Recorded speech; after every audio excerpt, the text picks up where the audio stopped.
Okay, so that's the movie, Full Out. And I'm just going to tell you a little bit about Ariana, and then she's going to tell you the rest. So about maybe 4 years ago, Howard, 5 years ago, I met Howard Berlin. And Howard and Susan, welcome. Thank you for coming. That's Ariana's parents.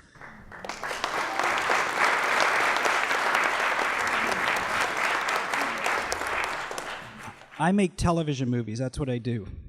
Don't do that in your life. Keep your day job. Anyways, I met Howard Berlin, and he told me this incredible story of his daughter who was an elite gymnast who was hoping to go to the Beijing Olympics with the U.S. national team and was training here in San Diego, had a very bad car accident with her mother, Susan, and they were in the hospital for a long time, and she didn't know if she would ever do gymnastics again, let alone even walk.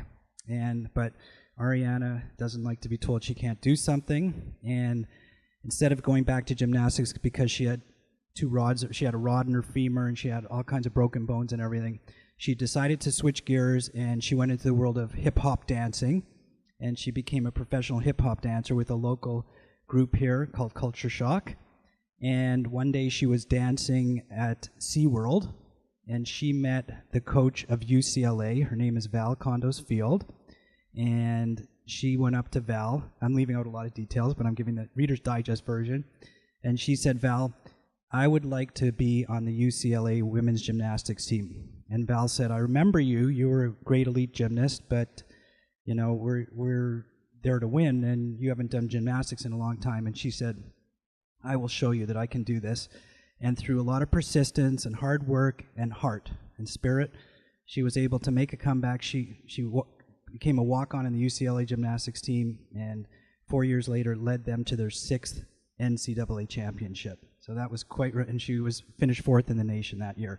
So it was quite remarkable. So Ariana has great strength of spirit, persistence, and a lot of depth of character. And not only is she a great athlete, but she is a wonderful person, and it was a pleasure to make this movie for her. And all of you should phone Disney and tell them they should air it. But you'll be able to see the movie on television this summer. It's coming onto DVD in May, then on television in July, and then onto Netflix in September. So without further ado, I'd like to introduce you to Ariana Berlin.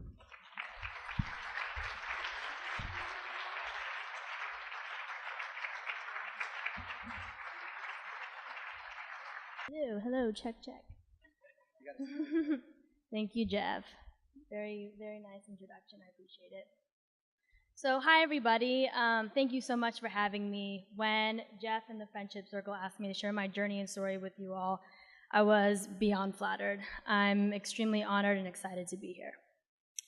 So, my name's Ariana Berlin, and although I'm standing here in front of you right now, I shouldn't be. I was born in San Diego, and looking back, in my earliest memories, I can remember a house like a lot of other houses, on a street like a lot of other streets, with a yard like a lot of other yards. I was a regular kid from a regular family, but with one big exception. I had a ton of energy, like way too much energy. I was always running around, flipping around, climbing. I couldn't sit still. So my poor, exhausted parents didn't know what to do, and they asked themselves, what can we do with this one? The answer?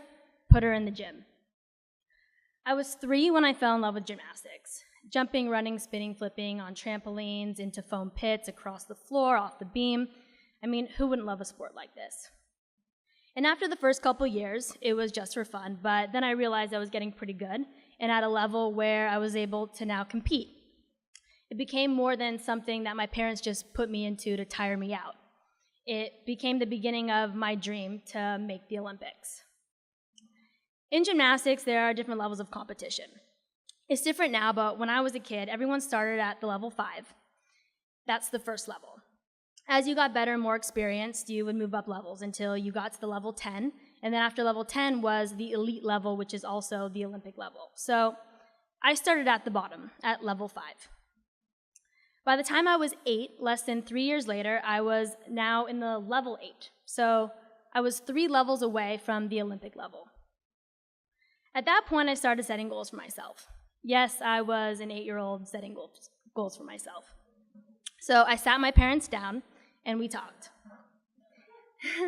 We decided that if I wanted to reach my next set of goals, moving up to level 9, 10, and eventually elite, I would have to move to a more competitive gym and make some more sacrifices.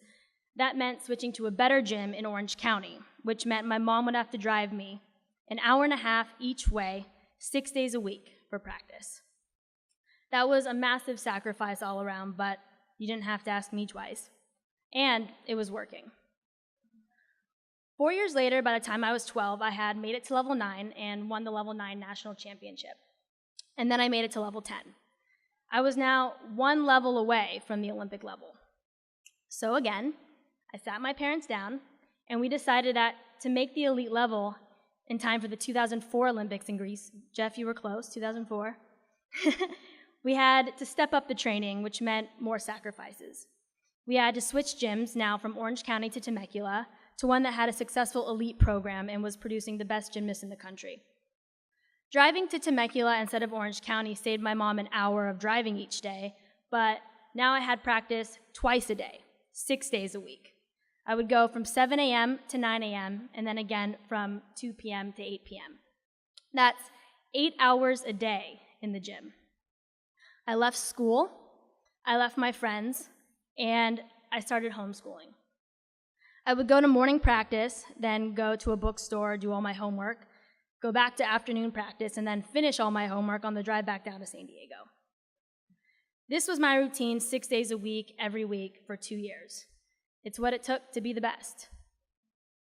The 14-year-old me was now in the 8th grade, still homeschooling, and about to make the elite level.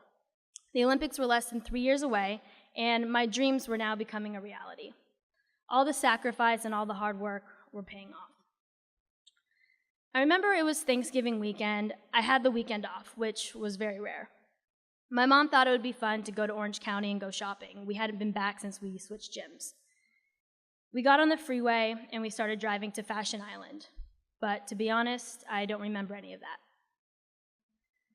5 days later, I woke up from a coma, with my dad by my side and no memory of anything that had happened. I had broken both of my legs, my wrist, collarbone, 2 ribs. They had done an emergency surgery where they placed a titanium rod in my right leg. I had casts from both of my hips to both of my ankles. Both of my lungs had collapsed, so I had tubes sticking out from both sides of my chest. And I had pancreatitis, which meant I couldn't eat for an entire month. They had to feed me through an IV. My mom broke her leg and also had an emergency operation where they put a titanium plate in hers. She shattered her shoulder bone, broke some ribs, and had some brain trauma. What happened? We'll never know for sure, but witnesses said that another car who was speeding behind ours hit it, and we rolled 5 or 6 times. When the first responders got to the scene, they found me hanging out of the car with the seatbelt wrapped around my neck. It was the only thing that kept me from being ejected from the car, so wear your seatbelts. And the driver of the car? He had no insurance, a suspended license, and tried to hit and run, but his car broke down a little further up the freeway.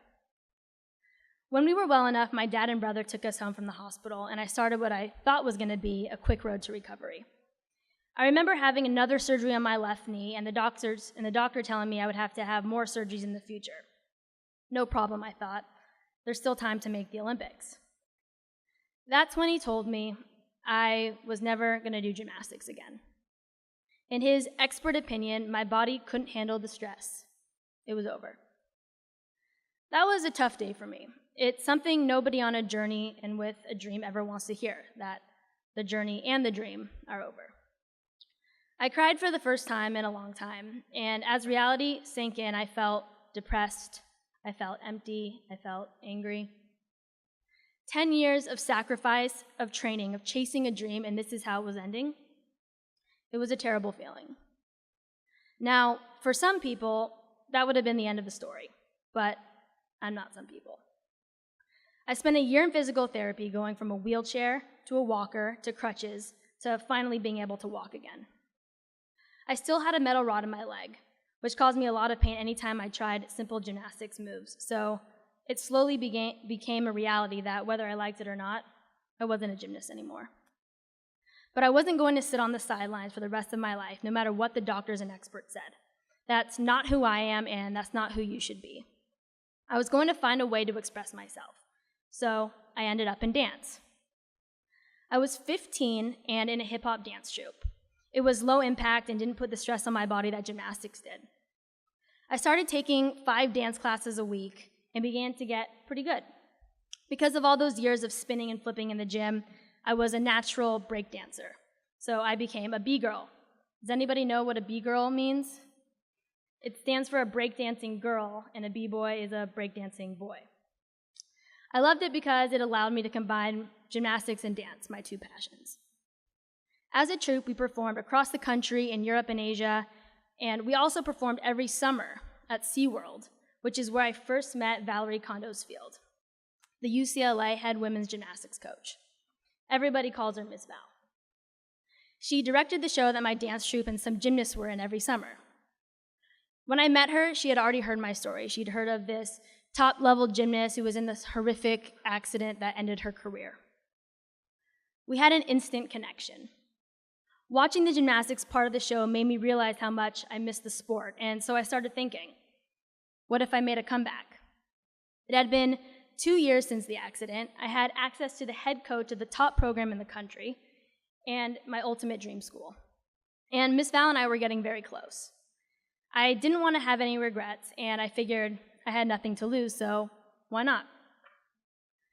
On Miss Val's last night at SeaWorld, I went up to her and said, "It's been my dream to be a part of your program, to compete for you, to be coached by you. I'm not sure what I'm capable of doing, but I will go back to gymnastics tomorrow if I can have an opportunity of being part of your team." For a 16-year-old to approach the top coach in the nation, it took a lot of guts. She said she'd been watching me all summer long and noticed how hard I'd been working, my dedication and work ethic, and that she'd love to have me, but I would have to earn a spot to compete, just like everybody else. That week, I got back into the gym and for the first time in 2 years, started to train. It turns out Miss Val and I had some very different ideas of what me being on the team meant. She didn't think I could physically compete with my injuries, so her idea was that I would be there as inspiration for the other teammates and give them moral support, sort of like a cheerleader. She thought that because of my breakdancing, I could help the other girls with their routines. Maybe if I were lucky, I'd see a little bit of action here and there if the stakes weren't too high. So do I even have to tell you that this is not the idea that I had? My plan was to compete, and not just to compete, but to start and to win. A lot of people said it couldn't be done, but a year later, after working like crazy, I did it. I earned a spot on the team, I was a gymnast again, and a Bruin. When that first season started, my freshman year, I was still in tremendous pain and could only physically train a third of the amount that the other girls were. So even the smallest accomplishments were a gift. I did a lot of mental exercises, so I would stand up in front of each apparatus, close my eyes, and just visualize getting tens on every event. I was on the bench at the beginning, but slowly I got the start for beam, then vault, then bars, and by the middle of my first season, I was starting on every event. By the end of the season, the Pac-10 named me Freshman of the Year, and UCLA came knocking too. They gave me a full scholarship.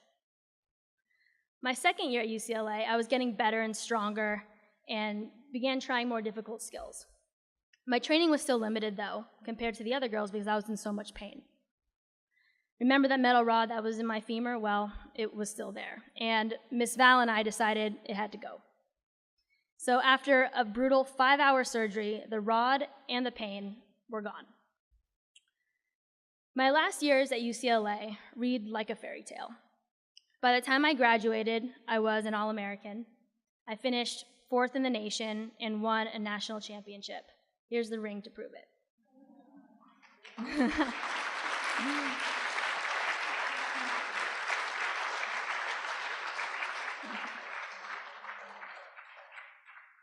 So that was in 2010. So a few years ago, I get a call from this Hollywood producer, the great Jeff Deverett over here, telling me that he wants to make a movie about my life. Let me tell you, when you get a call like that, you don't think it's real, you think someone's just messing with you. But he wasn't, and it was real. He had lined up Jennifer Beals of Flashdance to play Miss Val and Anna Goya from Degrassi to play myself.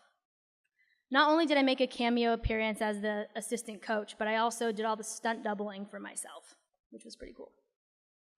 The film is called Full Out, as you saw, and we shot in Toronto last year and it premiered on NBC last fall.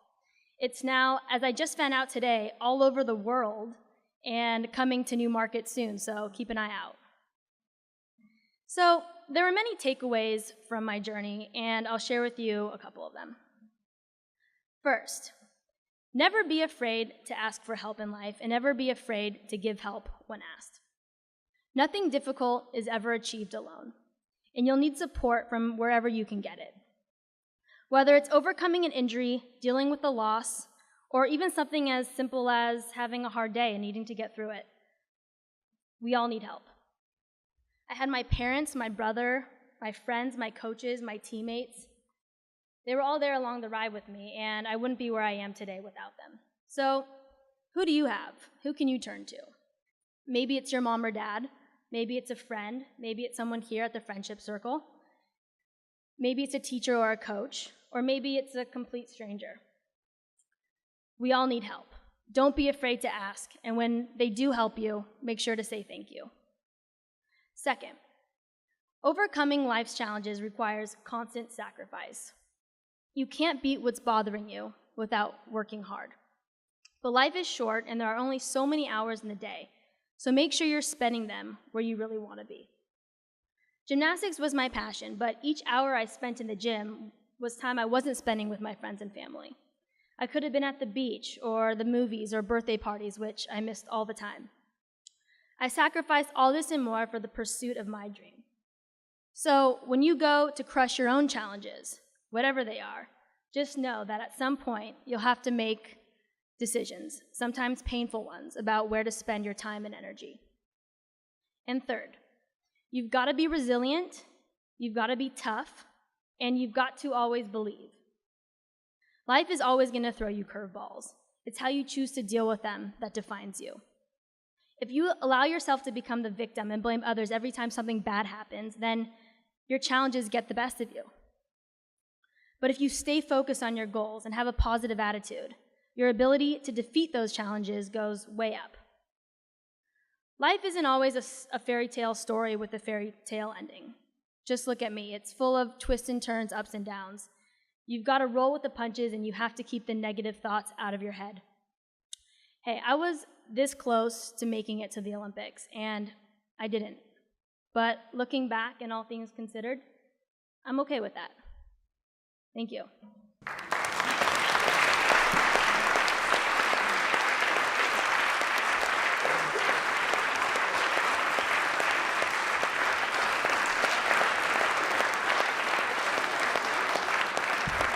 Thank you so much, Ariana. Really, you're a true living example. And may God bless you. Great health, long life.